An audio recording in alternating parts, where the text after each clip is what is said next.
బాగుంటే 10 మంది వస్తారయ్యో చుట్టాలే మన ఇంటికి, లేకుంటే వదిలేసి పోతారయ్యో అయినోళ్ళే ముమ్మాటికి. చూస్తున్న చుట్టంత కళ్ళతోని జరిగేది నాటకమే, నా ఒళ్ళు మా ఒళ్ళు అనిపించేది చేత చెల్లేటి కాగితమే.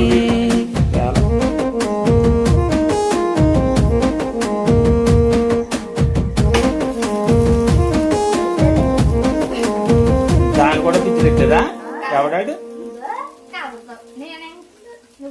Happy birthday to you.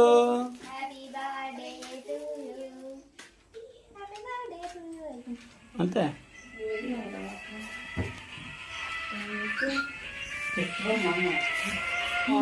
Sister hello ఏం చేయట్లే.